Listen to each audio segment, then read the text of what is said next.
നമ്മെ അഭിസംബോധന ചെയ്യപ്പെടാറുള്ളത് മുഅ്മിനീങ്ങൾ എന്നാണ്.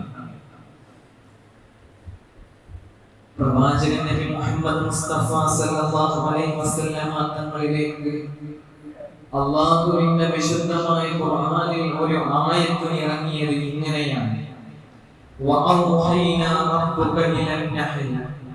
ഒരു തേനീച്ചയിലേക്ക് നാം വഹീ ഇറക്കി എന്ന് അല്ലാഹുവിന്റെ വിശുദ്ധമായ ഖുർആൻ പറയുന്നു. അനിദ്ദഹദ മിനൽ ജബലി ബുയൂത. നിങ്ങൾ പർവ്വതങ്ങളിൽ പോയി അതിൻ്റെതായ ഒരു വീടുണ്ടാക്കാൻ ആവശ്യമായ സാമഗ്രികൾ ശേഖരിച്ചു വന്ന് നിങ്ങൾ വീട് നിർമ്മിക്കണേ എന്ന് അല്ലാഹുവിന്റെ വിശുദ്ധമായ ഖുർആൻ പ്രവാചകൻ നബി മുഹമ്മദ് മുസ്തഫ സല്ലല്ലാഹു അലൈഹി വസല്ലം തങ്ങളിലൂടെ അനുധാവനം ചെയ്തപ്പോൾ അപ്പോഴത്തെ മക്ക മുശ്രിക്കീങ്ങൾ ആരംഭവുമായ മുഹമ്മദ് മുസ്തഫ സല്ലല്ലാഹു അലൈഹി വസല്ലം തങ്ങളോട് ചോദിക്കുന്നുണ്ട്: മുഹമ്മദേ, ഏറ്റവും നിസ്സാരമായ ജീവികളെ വെച്ചാണോ എന്റെ വിശുദ്ധമായ ഖുർആൻ തുലനം ചെയ്യുന്നത്, സാമ്യപ്പെടുത്തുന്നത്, സൗമ്യരാക്കുന്നത് എന്ന് മക്ക മുശ്രിക്കീങ്ങൾ ആരംഭവുമായ മുത്തനബി മുഹമ്മദ് മുസ്തഫ സല്ലല്ലാഹു അലൈഹി വസല്ലം തങ്ങളോട് പരിഹാസരൂപേണ ചോദിക്കുന്നു. മഹാനായ പ്രവാചകൻ സല്ലല്ലാഹു അലൈഹി വസല്ലം പറയുന്നതും അങ്ങനെയാണ്: മസലുൽ മുഅ്മിനി, ഒരു മുഅ്മിനായ മനുഷ്യന്റെ ഉദാഹരണം എങ്ങനെയാണ്? നമ്മളൊക്കെ അഭിസംബോധനം ചെയ്യാറുള്ളത് മുഅ്മിനീങ്ങളെ സത്യവിശ്വാസികളെയാണ്. എന്നാൽ ഒരു മുഅ്മിൻ എങ്ങനെയാണ്? മസലുൽ മുഅ്മിനി കമസലിൻ നഹ്ൽ. ഒരു തേനീച്ചയെ പോലെ ഒരു സത്യവിശ്വാസി ആകണേ എന്ന് ആരംഭവുമായ മുഹമ്മദ് മുസ്തഫ. എന്നിട്ട് നബി സല്ലല്ലാഹു അലൈഹി വസല്ലം തങ്ങൾ പറയുന്നുണ്ട്: അക്കലത്തു ത്വയ്യിബ. എന്താണ് തേനീച്ചയുടെ പ്രത്യേകത? അത് നല്ലതേ കഴിക്കുകയുള്ളൂ. വവഅതു ത്വയ്യിബ, നല്ലതേ പ്രവർത്തിക്കുകയുള്ളൂ. വമതഅതു ഫലം തുബ്സിർ വലം തുഫ്സിർ. എവിടെയെങ്കിലും പറന്നിറങ്ങിയാൽ അത് ഒരാൾക്കും ഫിത്നയുണ്ടാക്കുകയില്ല, ബുദ്ധിമുട്ടുണ്ടാക്കുകയില്ല. അതുപോലെയാകണം ഒരു സത്യവിശ്വാസി, മുഅ്മിനായ മനുഷ്യനെന്ന് ആരംഭവുമായ മുഹമ്മദ് മുസ്തഫ. ഈ സംഭവം മക്ക മുശ്രിക്കീങ്ങൾ അറിഞ്ഞപ്പോഴാണ് മുശ്രിക്കീങ്ങൾ ആരംഭവുമായ മുത്തുനബിയെ പരിഹസിക്കുകയാണ്: അല്ലയോ മുഹമ്മദേ, നിന്റെ വിശുദ്ധമായ ഖുർആനും നിന്റെ ദീനും നിസ്സാരമായ തേനീച്ചയെ വെച്ചാണോ ഒരു മനുഷ്യൻ നന്നാകണമെന്ന് പറയുന്നത്? എന്റെ പ്രിയപ്പെട്ടവരെ, കാലം കഴിഞ്ഞു പോയി.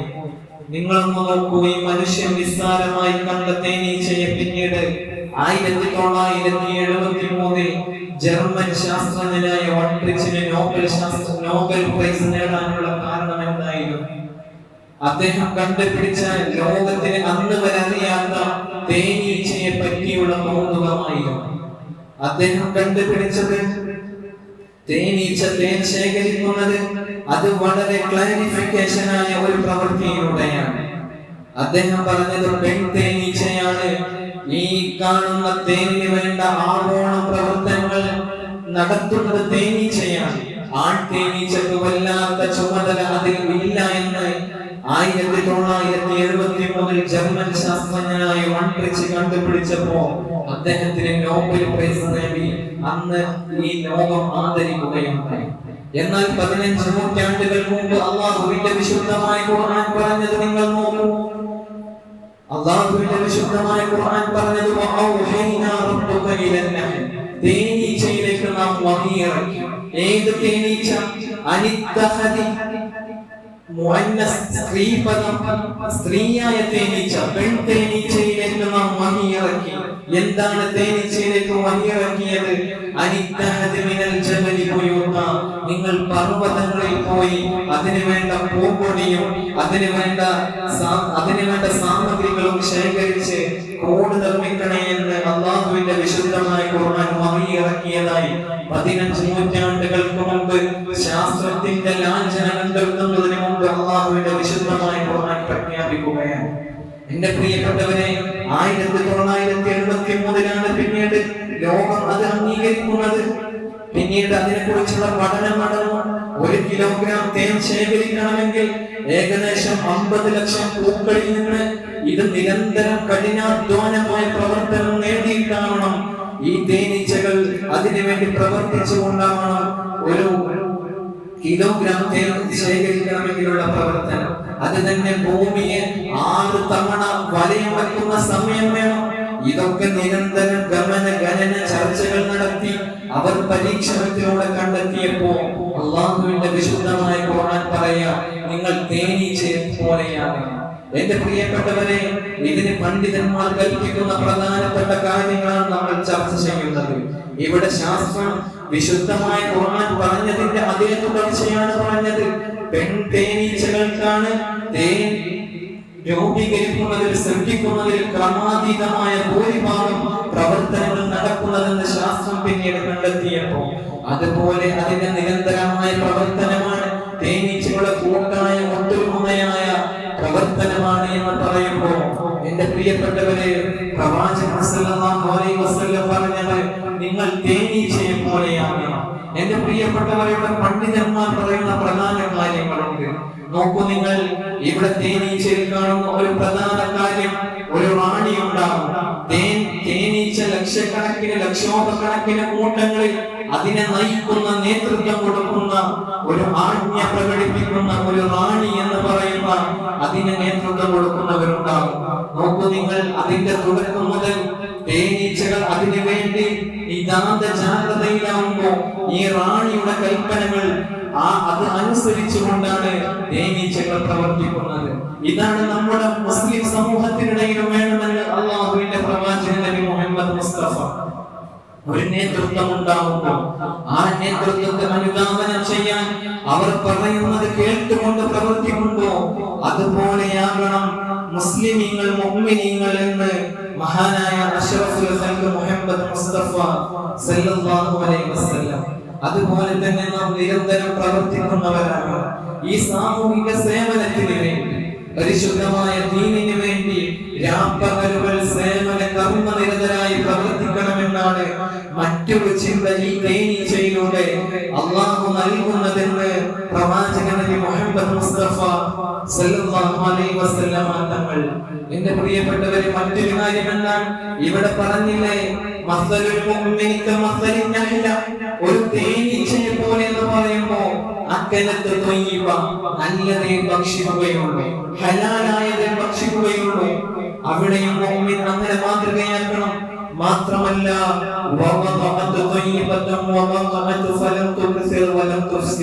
നമ്മൾ ആർക്കും ഒരു ബുദ്ധിമുട്ടായി മാറരുത്.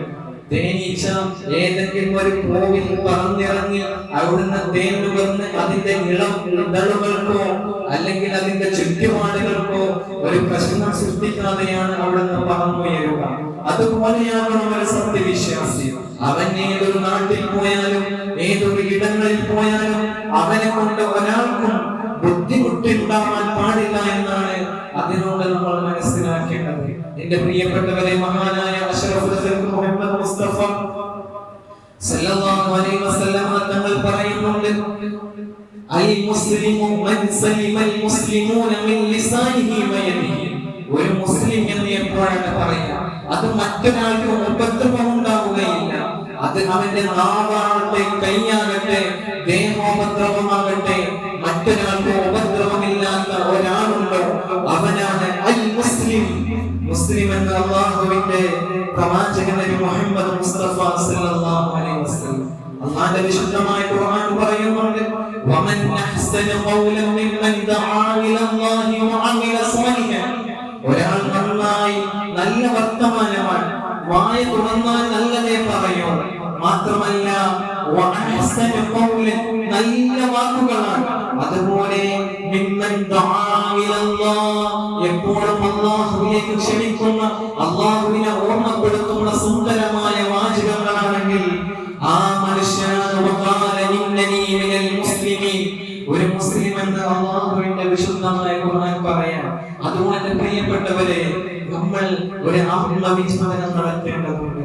നമ്മുടെ സാമൂഹിക ഇടപെടലുകളിൽ, നമ്മുടെ ദൈനംദിന ജീവിതത്തിൽ നമ്മളൊക്കെ ഈ ഒരു ശുദ്ധമായ സംസ്കാരത്തിന്റെ ശുദ്ധമായ പദപ്രയോഗങ്ങളുടെ അഭിമുഖീകരിക്കുന്ന ലോകത്തിന്റെ ഏറ്റവും വലിയ വക്താക്കളാണോ എന്ന് നമ്മൾ ചിന്തിക്കേണ്ടതുണ്ട്.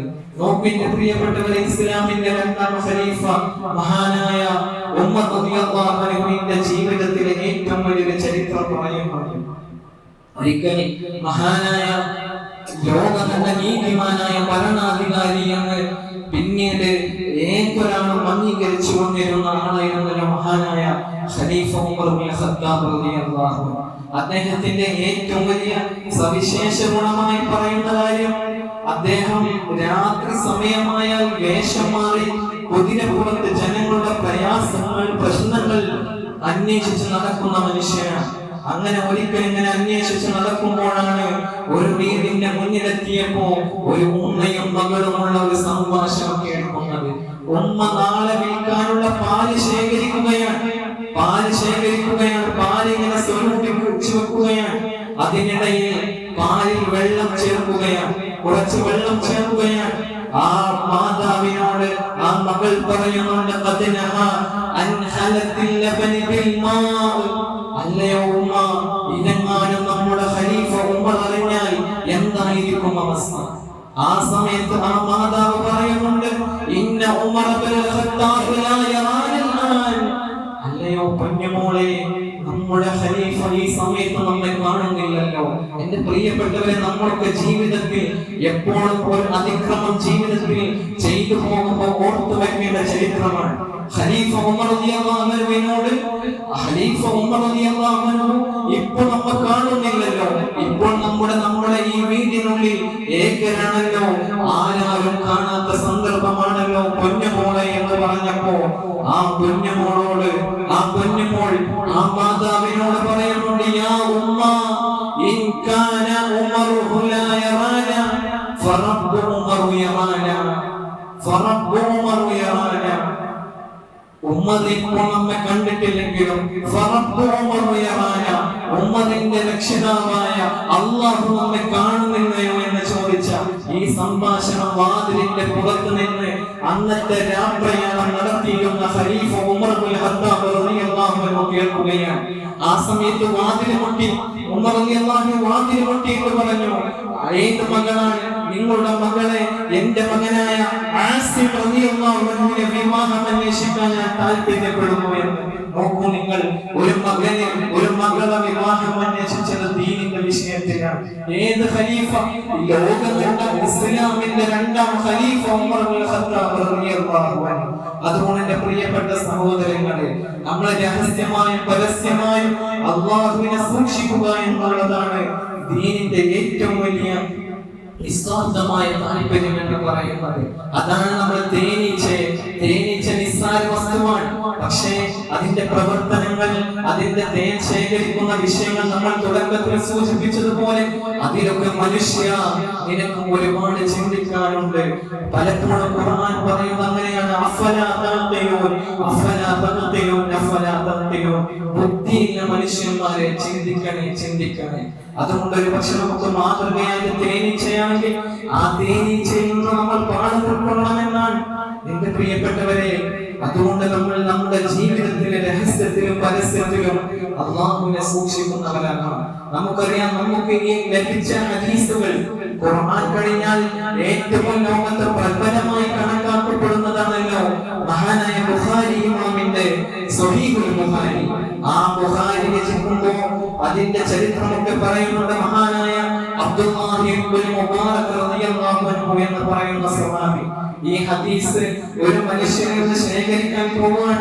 ആ സമയത്ത് ഈ മനുഷ്യൻ തന്റെ കഴുതയെ തുണി ചുറ്റിപ്പിടിച്ചുകൊണ്ട് അത് അടുത്തേക്ക് കൊണ്ടുവരാൻ ഈ തുണിയിൽ ഭക്ഷണമുണ്ടെന്ന് തോന്നിപ്പിക്കുന്ന വിധത്തിൽ ഇത് കൃത്രിമമായി രൂപാന്തരപ്പെടുത്തി ആ കഴുതയെ ഇങ്ങനെ ക്ഷണിക്കുകയാണ്.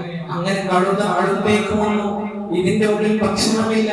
ഇത് കണ്ടപ്പോൾ അബ്ദുല്ലാഹി ഇബ്നു മുബാറക് റളിയല്ലാഹു അൻഹു പറഞ്ഞത്, ലാ ആഖദുൽ ഹദീസ മിമ്മൻ യക്ദിബു അലൽ ബഹാരി. ഈ മൃഗങ്ങളുടെ മേൽ വിഡ്ഢിത്തരം കാണിക്കുന്ന ഒരു മനുഷ്യന്റെ അടുക്കൽ നിന്ന് ഞാൻ ഹദീസ് ശേഖരിക്കുകയില്ല എന്നുള്ളതാണ്. അങ്ങനെ തസവുഫിലും സൂക്ഷ്മതയിലും ജീവിച്ചവരായിരുന്നു. എന്റെ പ്രിയപ്പെട്ടവരെ,